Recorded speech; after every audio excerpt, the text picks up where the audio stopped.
Yo guys, today we're going to watch a video about Limbus company. This is going to be the first company video. So yeah, let's watch this. Because this from what's this guy's name? MistahFeet, and from what I heard, he is a Genshin player. So yeah, I want to see in a perspective of a Genshin player why Limbus company is one of the best gacha game ever made. So yeah, let's watch this. As a bit of an Wait. Whoa. The words good gacha game can easily be seen as a bit of an oxymoron. These games don't really have the best reputation for various reasons. Whether it be players perceiving it as a ripoff of a popular game, gooner bait, low quality slop, or most notably, a predatory way to drain money away from consumers. So what makes a good gacha The words game? good and gacha can together get like fanboys and men are their heart. Okay, what How the about one fuck? that actively hates money? You can have it. Say thanks! No! This is Limbus Company, a turn-based RPG with more RNG built into the gameplay than its own gacha system that also happens to have one of the best stories I've ever seen in any media period. We are Limbus company. Why is this? We are Jujutsu Kaisen or something? That's kind of funny. I wonder where that meme come from. Oh yeah, we are Kagurachi, I am Kagurachi. Like that meme went viral. Little to no Most market popular meme to come out of the game. It's nothing like her character at all. How are you? All I know to be your mother. You change the team to love.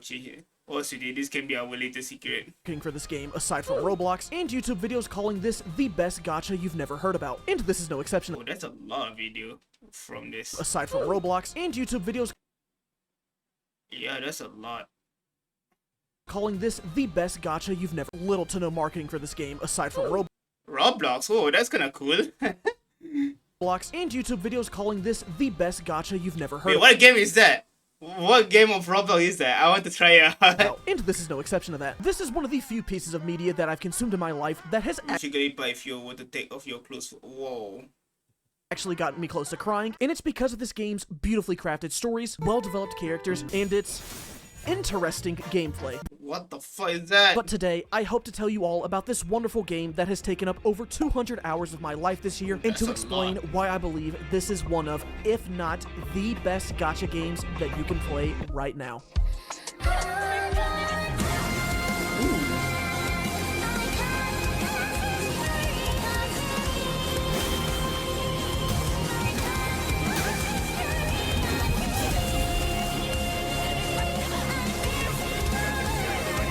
What is happening? Holy shit. I'm gonna understand what is happening.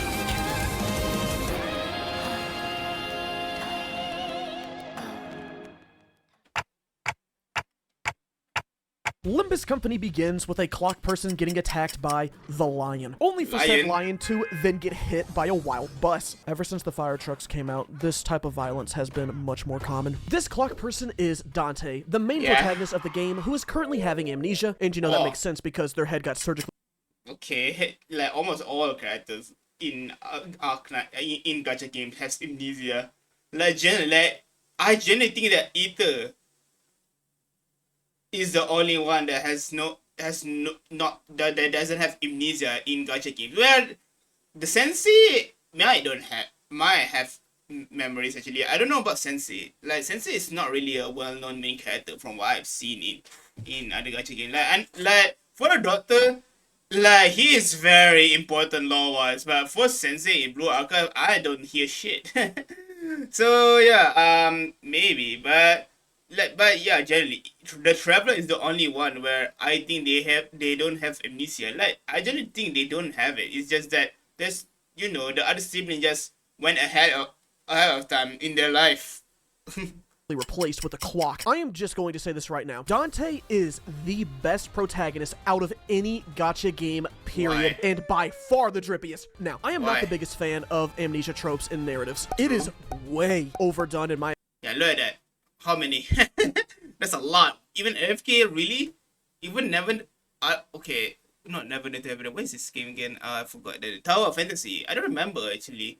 To It's been a while. I don't remember at all Tower of Fantasy's plot. Opinion, especially for gachas. However, this is one of the few exceptions that not only does it well, but fucking excels at it. And I'll be honest, I don't like too many gacha MCs, so when I'm given the role of some epic character who's done a lot of things in the past, but they have amnesia now, or someone that is universally loved and is amazing at everything, my thoughts are just... Oh, okay.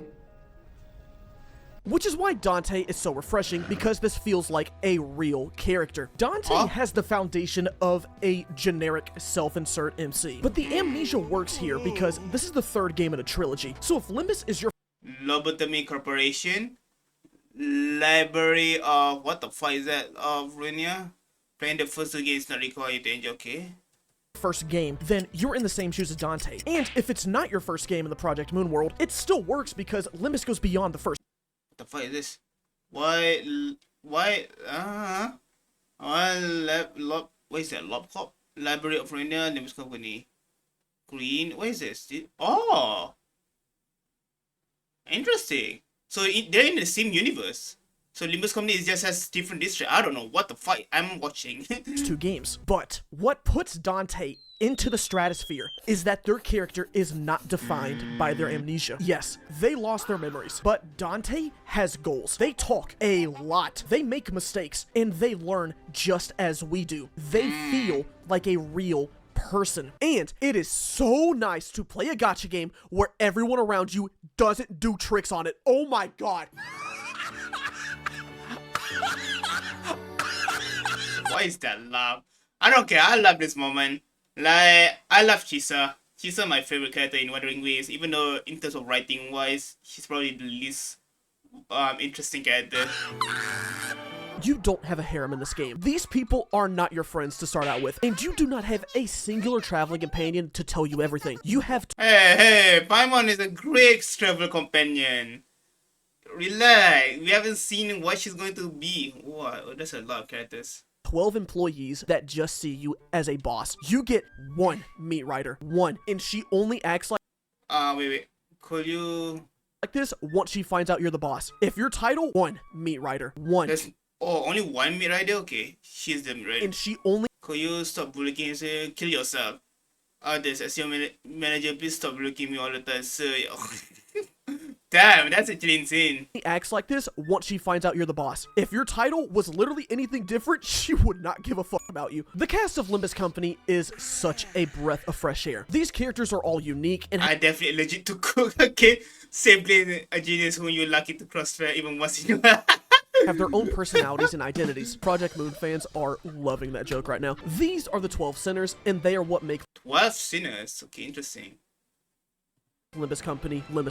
But we'll talk more about them in a minute because right now they are here to fight for us. But just because they'll fight for us, that doesn't mean they'll win. Yes, as we are on the brink of death, our 12 heroes jumped out of the bus just so they could also get their asses kicked. However, what makes this cast of characters special is that they are linked to us. Dante is the ultimate empath. We can wind our clock back and feel that pain too. How far does this pain go, you might be wondering? Well, it extends to death. Now, one would think that upon seeing a power like this, most people would be more considerate and more careful around their surroundings so as to not hurt the one person capable of defying nature. Well, this is how our cast reacts. Well, these claws ain't for just attracting mates. Bring it on, old man! Bring it on! Wait! I know tensions are high. Take that! These creatures What the fuck? They are crazy. represent all different sides of the autism spectrum and are based on important figures surrounding literature.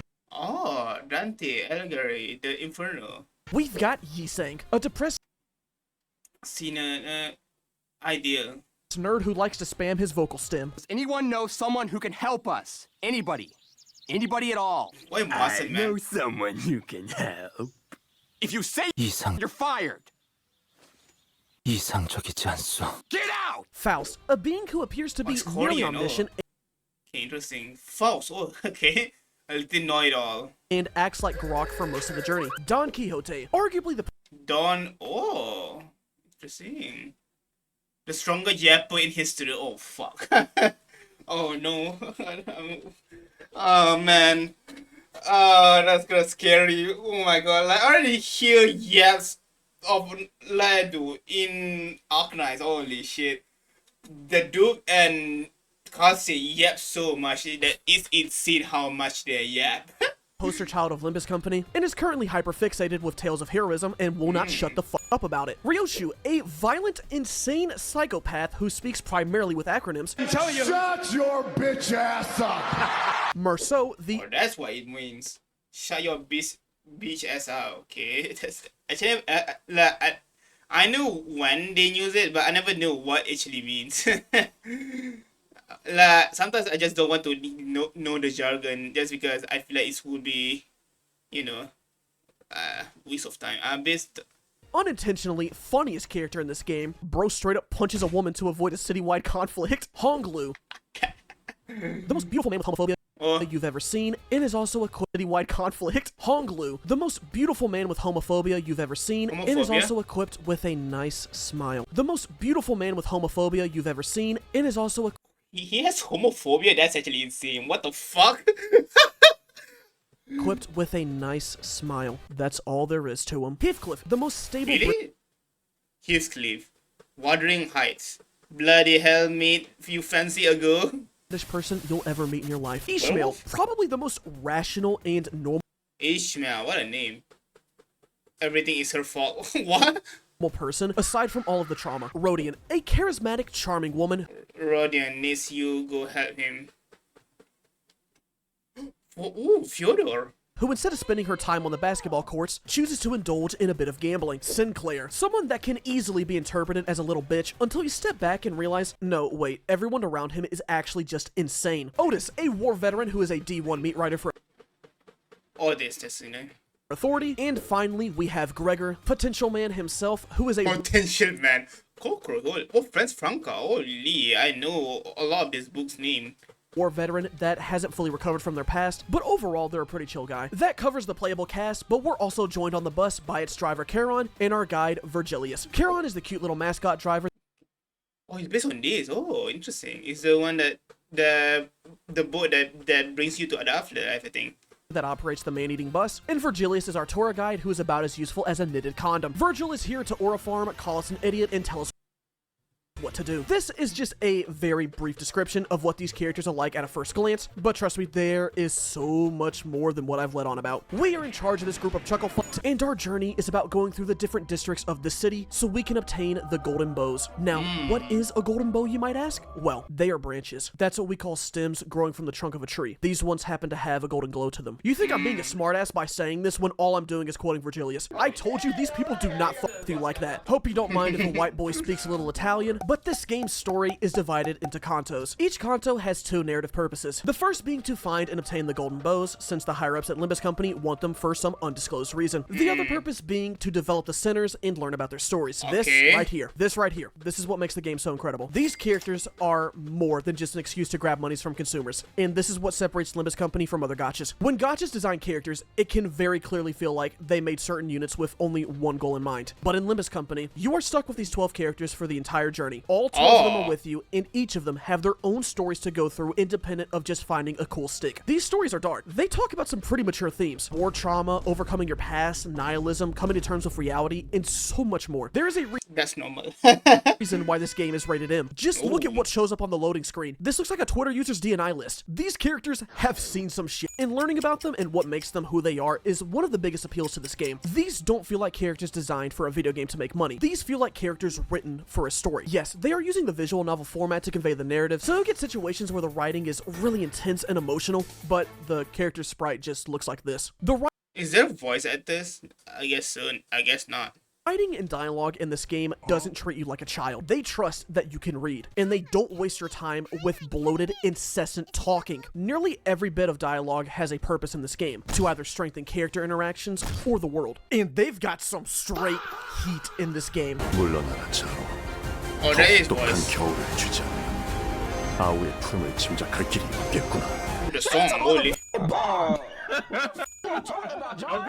Learning this game's world and characters is one of the best recent gaming experiences I've had, and it's one that I dare not spoil here because I do not want to take this away from anyone. Yeah, this game is anything but predictable when it's come to its stories. These sinners don't always get their character arcs resolved at the end of Kantos. The team doesn't always get the golden bow, and there isn't always a happy ending where everyone sings Kumbaya and has a dance party. No, there is no formula for the story aside from depression, but that's what makes those happy moments in the story mean so much more. If we get a golden bow on Kanto X, but not on Kanto YZ, then that one on Kanto X means more. And I know I said that I wouldn't spoil this story, then proceeded to reveal that we don't always get the golden bows, but I think that most Limbus fans would agree that this revelation is not what you are going to remember the story for. Kanto 1 is not about whether or not we get the golden bow. It's about Gregor, and the trauma he went through, and his failures. Kanto 5 is about getting direction in life. Kanto 7 is about escapism and the harms that it can bring. Yes, the golden bows are... He doesn't explain what the world is all about.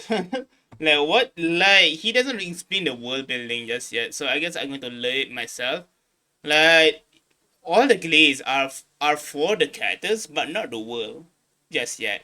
Important, but that's not what these Kantos are about. You are playing them for the characters, and these characters actively change, learn, and grow throughout the story. Yisang is not the same person after Kanto 4. Prior to Kanto 4, I didn't give a fuck about this guy if I'm being honest. He was just some dude that would pop up every now and then spam his voice line. But after Kanto 4, he might be the GOAT. Like him and don't like him is nothing you could do about him because he's number one. Oh, Whether damn. you like him or don't like him is nothing you can do about him because he's number one. There is so much more I could tell you about the narrative of this game, but I cannot in good conscience do that because I do not want to spoil this for you. The only thing I will say is that if you are considering... Like, if the only playable characters are those characters, how the gacha works, I don't understand. Like, if the more I hear it, is it actually a gacha game? This game a shot. I would recommend finishing up to Kanto 3. Kanto 1 is probably the best introductory story I've seen in a gacha, but it does have some problems. Kanto 2 is widely regarded as the weakest one in the game, but it's still like a 6 out of 10, I would say. And Kanto 3 is where they really get their feet planted with how they format their stories. These three Kantos are the best way to view if you'll be hooked by Limbus Company, because they set the foundation. Kanto 1 has dark themes and graphic imagery, while Kanto 2 is more lighthearted and has plenty of character interactions between most members of the cast. Kanto 3 is a perfect blend of these two in my opinion, which is why I think completing the first 3 stories is the perfect benchmark for whether you should play this game or not. When it comes to stories in gacha games, there is a very clear difference between this is good and this is good for a gacha game, and Limbus has a great story. Okay. Now that we've briefly talked about the story and the game's interesting characters, I'm like, what do you say me for? Briefly talked about the story and the game's interesting They will come back to the as simple of trash they were before that. characters. I'm like, what do you say me for? Let's look at the other mechanics that this game has to offer. First up is the gacha. Yes, this game has gambling in it, but Limbus goes one step beyond and makes their casino relevant to the plot. I said that there was only 12 playable characters in this game, and I did mean that. So what exactly are you gambling for if the game already gives you everyone to start out with? The answer is outfits. These are identities, and they are alternate versions of the sinners from other universes. These identities are based off of various associations of the game's lore and even characters from the story. So now we can answer questions like, what would this sexy beast look like if he was French? Some of my personal favorite identities include Bad Bitch Gregor, the Sinclair that kills himself, 책임을 다하지 못했으니 그에 맞는 벌을. and Magic Bullet Otis. You got tell, okay. And here's my other favorite IDs for those that are curious. That's a lot of good art there. What the hell? The rates for these banners are pretty generous compared to most modern gachas, but there is a catch. There is no soft pity, there is no hard pity, and there is no true guarantee system. 500 cigarettes. And when you first hear this, you might be thinking, this sounds greedy and predatory as hell. And it does. But remember how earlier I said that this company hates money. I mean that. Say thanks! Because if you want a 3-star unit, then you can just shard them. Or wait for the developer team to make a simple mistake, then they'll just give you one. Seriously, this is the most generous gacha game That's kind of funny. ever. They give out like a free 3-star ID every 4 months, it feels like. All because they accidentally So a 3-star ID is the highest rarity, I guess? put 2 R's in Merceau's name. Shards are another form of currency in this game that can be used in the back of the bus to get whatever character you want. For example, this Rhodian unit right here, I could just straight up go to the bus right now and get her, but I don't like charge units, so I'm not going to do that. Shards can be obtained by doing pulls and opening boxes that you get from the battle pass, and they're pretty easy to get, honestly. The only bit of FOMO this game has is getting units from the previous season, because you have to wait another season for them to be available. Okay, FOMO. This is my current struggle with Orifice Gregor. But I want it now! Holy.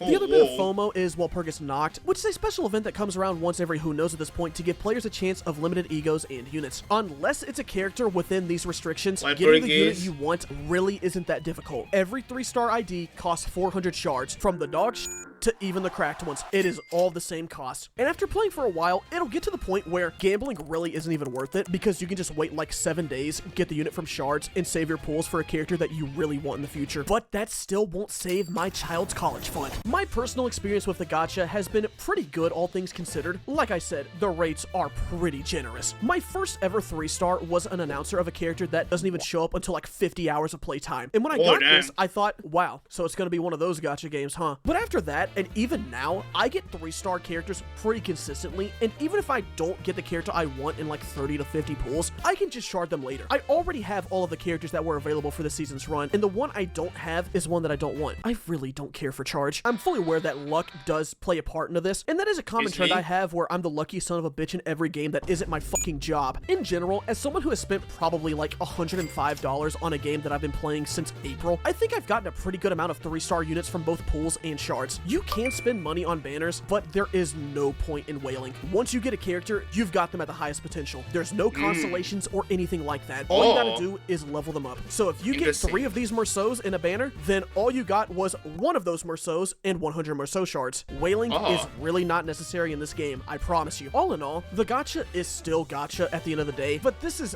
by far the most lenient one I've played. And I think the reason for that is because they put most of the randomness into the gameplay, yeah. Alright, now we get to the most, interesting part about Limbus Company, the gameplay. Let me just show you one turn of combat.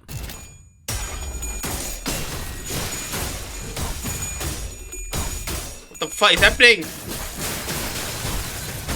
Yes, it seems like a lot, but let me break it down for you. At its core, Limbus Company's gameplay is about making sure your number is bigger than their number, but it's so much more than that. Way more than that. I have never seen a system where all you have to do is roll a bigger number than your opponent be so complicated, but I will go over the basics of the game, and I mean basics. Each character has 3 combat skills and a defense skill. These numbers down here show you how many of the skills you have, and the order that these skills appear in is random. Yes, they come down like slots. When in battle, you will select your skills and clash with an opponent. As a clash begins, you will see these numbers flipping around. The number in the icon is the base power of the skill, and the number above that is how much will be added on whether or not you get heads on a coin toss. Yes, a fucking coin toss. Whoever gets the lower number loses 1 coin, and this process keeps going until someone becomes a broke bitch and the winner can flex on them. Just pick a number 1 through 10. 10. 10? Okay. So I'm gonna flex on you 10 times. 1, 2. If you win the clash, you gain sanity, which is this circle over here. Your sanity is what gets added or subtracted to 50 and affects your odds of the coin toss. Everyone has a base sanity value of 0, but as you win a clash and defeat enemies, this number can increase up to 45, but if your allies die or you lose clashes, it can also decrease to values of negative 45. So either way, your chance of hitting heads or tails is never fully 100%, and trust me, you will definitely notice that.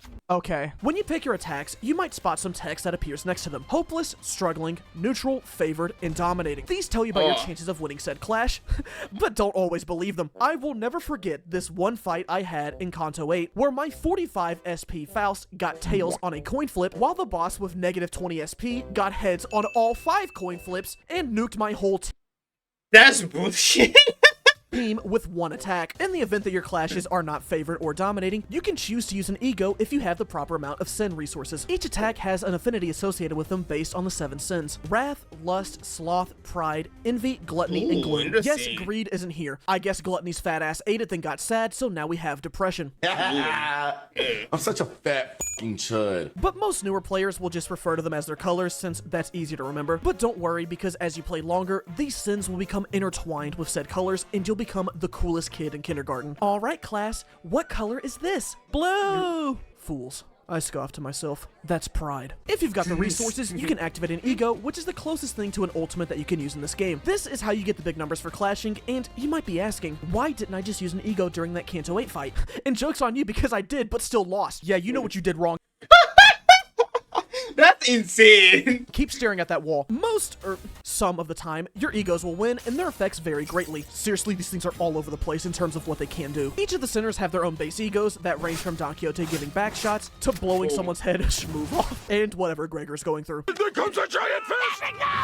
Voice tag, But these skills do have a cost. Egos take away sanity, so technically you can spam them if you have the resources, but they will gradually make you go insane to the point of corrosion. When normal characters go to negative 45 sanity, if said character does not have a special ego, aka a gacha one, they will just not be able to move for one turn. However, if they do have a special ego, then they corrode, turning into a fucking monster that attacks randomly on field. These animations look really cool, but it's also pretty That's insane. What the heck? annoying when your Yiseng has a nasty lineup on B site, only for him to then nuke your entire team. That is the very basic principle of Limbus Company gameplay. Get the higher number, win clash, and have high sanity. But what happens when you actually hit your opponents? Once you deal damage to enemies, your equipped characters might induce some status effects onto your foes. In terms of the status effects, there's approximately a metric ton of them, so allow me to Oh my god. just go over the main 7. Burn. This is linked with Wrath and makes it so that enemies take a certain amount of damage at Makes the end of every sense. turn. These Good. are what the cool kids use. Bleed. This damage activates every time a coin rolls. A pretty fun status condition to use on your team, but an absolute bitch and a half to go against. These are what alphas use and the same people that crush ants when they're walking. Tremor. This makes it so that enemies get staggered easier. These are what people who are currently bored with the game use. Rupture. Whenever enemies get hit, they take true damage based off of the rupture potency. This is tied to gluttony, which makes sense considering the best team takes 11 units to run. What a greedy fucking fat ass. People who run this status are nerds and are the summer ants that get crushed by bleed enjoyers. I'm just gonna stomp you. You're gonna keep coming back. I'm gonna seal up all my cracks. You're gonna keep coming back. Why? Because you keep smelling the syrup. Sinking. This status makes it so that enemies lose sanity as they take damage. The people that play Sinking are the same players who will say this game has baby mode difficulty simply because they reduce the enemy's chance of attacking to 5%. Poise. This makes it to where your characters can crit. Typically beings with large amounts of testosterone run this. And lastly, we have Charge, which improves certain skill effects. People who run this team are players that are trying to convince themselves that it's fun. This is great. So it's not fun? Granted, it takes some time to chew. Team building is what makes the gameplay so addictive in my opinion. Assembling a team of quirky IDs and finding out which ones work best together based off of their descriptions or team building sites is one of the most satisfying things you can do in this game. Especially when you enter the in-game mode and see your numbers stack up to 99 and watch as enemies just explode. And honestly, just in general, the game is at its most fun when you think. Coming up with a team, finding strategies to use against bosses and their mechanics is what makes this gameplay interesting, and it works really well in that aspect. When you start from nothing every fight and watch as your team slowly builds up as the battle progresses, you're getting bigger damage numbers, more heads on coin tosses, more status effects proccing. You can literally feel the tide shifting in the battle, and it's so satisfying. And I haven't even talked about the sound design to go along with the combat. Oh my god. Oh my, oh. The sounds in this game are so crisp and satisfying to listen to, especially the coin flips. Okay, I can have to change my underwear every time I play Jesus, it's not that deep, bro. this Holy. game just because of the mess I end up making listening Whoa, to don't pure show me blood. that shit, And bro. it's also a great rage baiting method. Ding ding ding ding ding ding ding ding ding ding ding ding ding ding ding ding ding ding ding. It's like they bury you, I think. Oh, Jesus Christ. But it doesn't Voice just stop call. at the coin flips. The attack sounds have so much weight to them. There's so much just... You feel a blunt attack hit, you can tell that they use their fucking fist for that one. The voice acting in this game, stellar. Amazing. 아니, 한 방울이라도 괜찮으니까 내게 줘. 어머니께서 여기서 자르신다 해도 나를 짓밟아. So it's only Korean voice, okay. 그 개씨와 떼어놓은 그 모든 것들을 서로 안에 담아서 어디든 여기까지 끌고 다니며. Okay, the voice actor actually is good. 싱클레어. Do it again. 싱클레어. And the music, Sinclair. it goes so hard.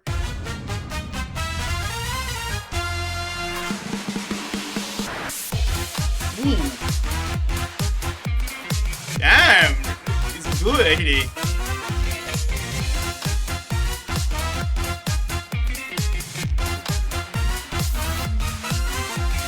And That's just the background music. I haven't even talked about the music that the band Millie has made for this whole franchise. Going back to Library of Ruin, it's been banger after banger after banger, bar after bar. They do not miss.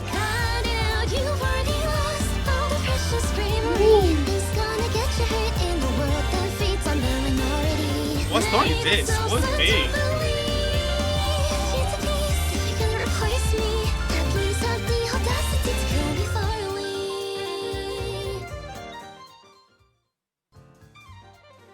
String theory. So what is it? Criticism, okay. Is Limbus a good game? Yeah, yes. Is Limbus a great game? Is that Myrtle? Is that Myrtle? Yes. Is Limbus? Yeah, it's Myrtle. It's Myrtle. A great game. Yes. Is Limbus perfect? No. This game does a lot well, but there are some criticisms that I would like to point out. Wacky Dog is about to get serious for a second. The first criticism I want to address is the gameplay. You want to know one of the reasons why people don't really talk about Limbus? Well, aside from the absent marketing, this is probably one of the biggest reasons. Yes, I do like certain parts of the combat, and like I said, when the game encourages you to think, it is pretty fun and engaging. Having to pay attention to the boss's abilities and reading their descriptions rather than just making sure your number is bigger. But at the end of the day, that is mainly what matters. One of the biggest memes in the Limbus community is this little button over here called win rate. Win rate is basically auto battle. It selects your best skills that have the highest chances of winning a clash. Win rate is what most of your combat experience is going to look like, unfortunately. And I say unfortunately because I enjoy having to think and strategize in this game, but there's not many opportunities that warrant that unless you're fighting a major boss. Seriously, most people say that win rate can only get you to the end of Kanto 4, but that wasn't the case for me. I was able to just use win rate until like Kanto 5. Those who've played the game probably understand what happened to me. Out of all the games, it's just one game I need you to coach. I never did that before. But, I mean... Oh, I guess that's the where he lost so badly. I could try. One time, come up with a, say it with me, a play. A play. Yeah, I got you. But even after that ass kicking, win rate is still a pretty viable option for most of the fights you'll have in this game. Really? Thinking is fun. Reading is fun. But when you have a button that clears like 75% of the content, why would I even waste my time trying to think? Win rate is an issue I have with the combat, but ultimately, it is my choice as the player to press said button, and I recognize this. It keeps the game casual, and it's nice to use on those days to where I just really can't be bothered to think, but I do wish this button wasn't so strong that I could clear basically every fight that isn't Millennia. But like I said, they aren't forcing you to press win rate. There's just not a lot of instances where you shouldn't be. However, my biggest problem with the combat is that everything revolves around clashing. In order for anything to be done in Limbus, attacks have to clash. And clashing in itself is a very RNG-based gimmick. There will always be a chance of an attack rolling tails, causing you to lose, no matter if you have 45 sanity. And yes, the randomness can be exciting at points, but it can also be extremely frustrating. My fucking hell mortgage or my hell house! Fuck! Especially towards late game Limbus in the story, to where it can feel like if you just lose one coin toss, then your entire run is dead. Whether it be towards the end of a fight and then you just lose because they have a nuke. Yeah, you. Or at the very beginning of a fight to where you start a clash, lose neutral, and now all of your attacks are... I think it's too RNG based, I guess. Like, the gameplay is too RNG based. Like, at least the other games where I play from Gacha is not really RNG based, but more like positioning based. Like, I feel like for Genshin, sometimes the right position can make you like I seen someone who only beats characters with level 60, but that's in the past, right? Like yeah, right now I don't think a lot of people like that content creators stop doing that content where he defeats Spiral Beast with only 69 level 69 characters. And there's also another content creator where they only use free characters.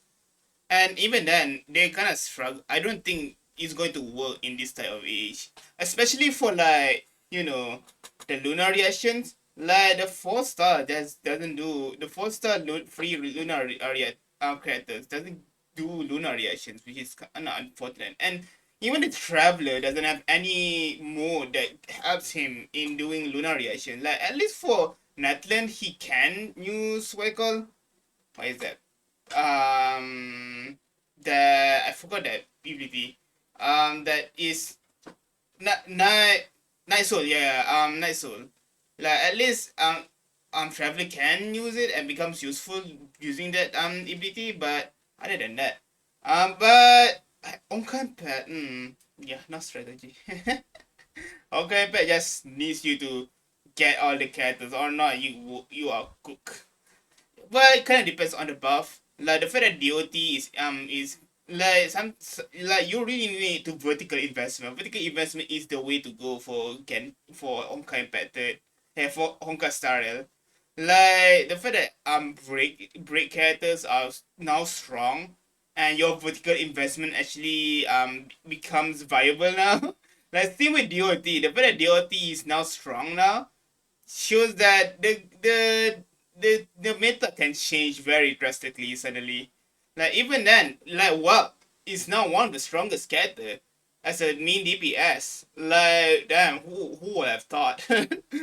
Like some characters just somehow got insane buff to the point that they becomes actually viable in meta now. Like well, I don't want to talk about. I don't play Zenizon Zero that much in terms of game. Like I think the combat is good. It's just that I'm not skilled enough. And then we have Wandering Waves, the same. I think they have the same thing as not Genshin. More like they are kind of similar to Zenizon Zero in terms of difficulty, I guess. And well, I don't think the characters have insane power creep. I think because most of the end game can be completed with the past units. They haven't locked the characters. With shield depends on the reaction or depends on certain characters.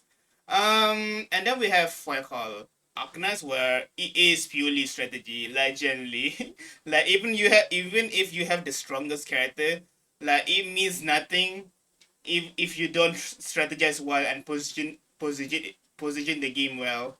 And for Enfield, like oh my god, that's hell. It doesn't matter. Like dude, the amount of thinking you need to do, like in that game mode, like it doesn't matter. You have insane DPS. The enemy is so bullshit.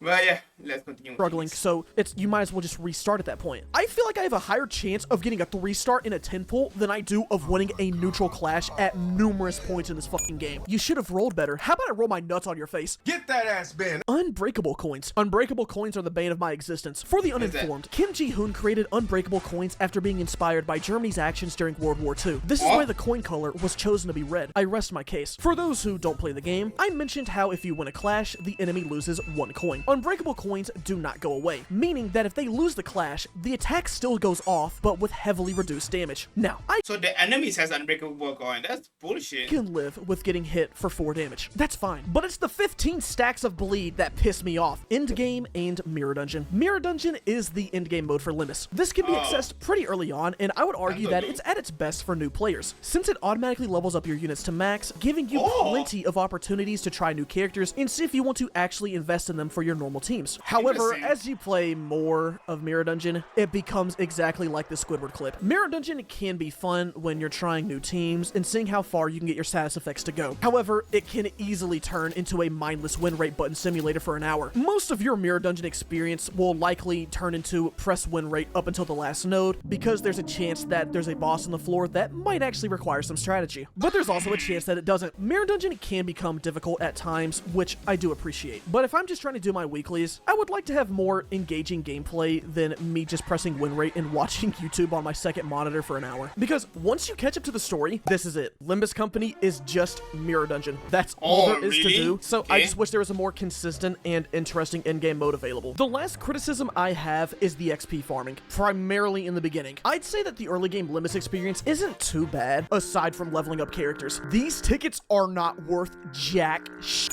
Look at this. I have a level 1 Otis, and if I give her these tickets, it takes her to level 17. And if I do the exact same thing to my level 13 Faust, it takes her to 18. Huh? Until you reach Kanto 4, Node 40, it takes her to level 17. And if I do the exact same thing to my level 13 Faust, it takes her to 18. Until you reach Kanto 4, Node 48. Leveling characters you have is miserable. Once you get past that, it's fine. I don't have any problems. But before that, they might as well just give me a used piece of toilet paper, and it would be just as helpful. To wrap up this video, I would just like to reiterate that once again, I fucking love this game. Limbus Company is a great game that has a phenomenal story, interesting characters, and fun gameplay. At times, the magic bullet is about to fire, dominating Clash. I swear to fucking God, if he gets heads on a -40, you will never hear the end of this. I am going! There's so many things that I haven't even talked about that just make me appreciate this game. I feel like it's going to be a fun game to play, just so viewers can see me reach.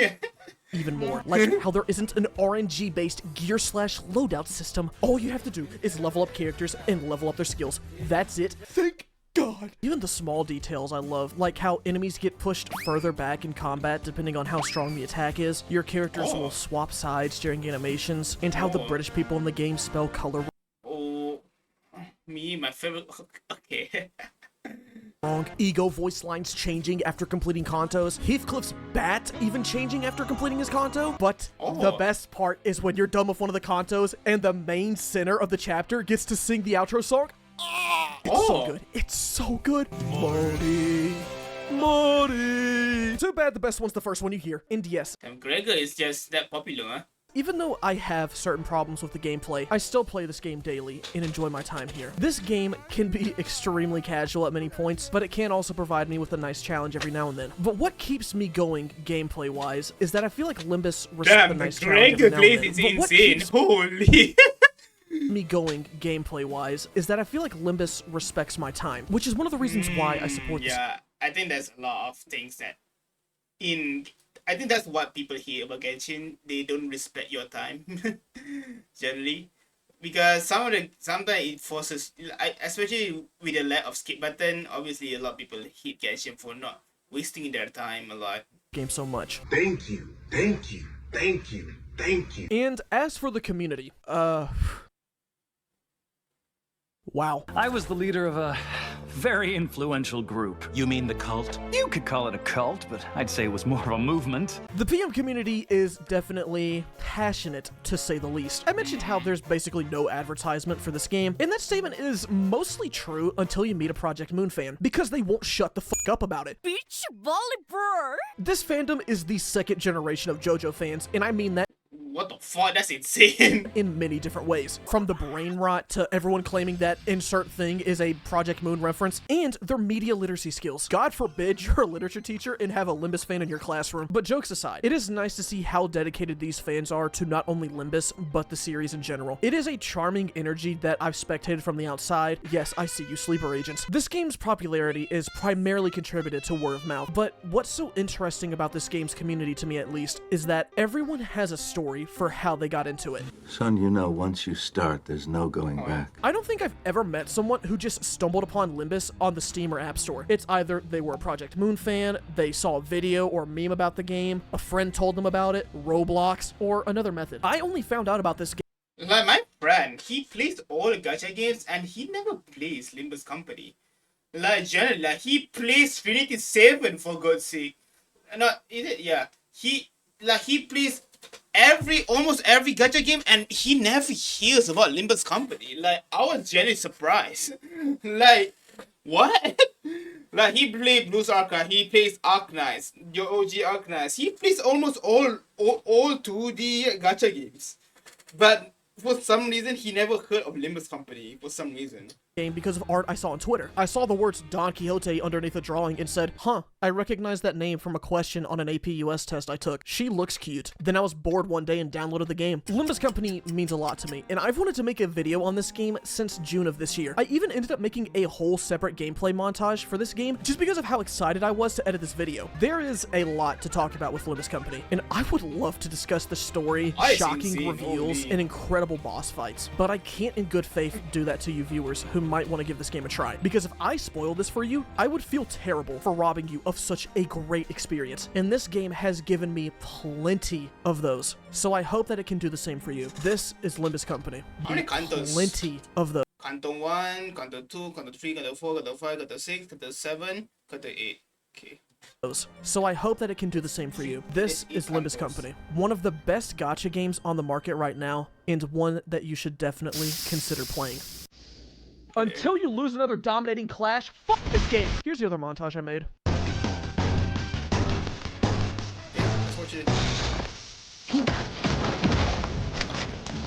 What is this? What's wrong with the audio? Holy. Oh, because copyright. I think I see the. I think someone mentioned here. Yeah, I did. I think so. Yeah. It got muted because of copyright. For some reason, it wasn't copyright in the first 8 days. Okay, yeah. Okay, interesting. But yeah, that's the video. Interesting video about Limbus Company. I think I was very quiet. I was just hearing what and trying to digest everything else. I'm hearing. So all the characters are, from what I've seen, there is a lot of glaze for for the characters, and I'm kind of excited to see, because it is focused on an organization or a group, which is the Limbus Company, which is very interesting. I think gacha games never done this before, and this is a very different. The fact that the gacha is the ego or a skins or something like that, it's kinda. So that's how they call it. So just different versions of them, because I heard that there's a version of them you're shooting himself. So it's just alternate versions of them. Interesting. So it just alters. Or something like that. Interesting. So the characters are all just the same. Huh? Well, obviously I'm going to give a try after I watch more of Limbus Company content. But yeah, I think that's all from me. Thank you for watching. Please enjoy, please subscribe, and please check out the play to see more of my content, and check out MistahFeet. I don't know much about him, but all I know that he used to play Genshin. So yeah, that's all. Thank you for watching. Peace out.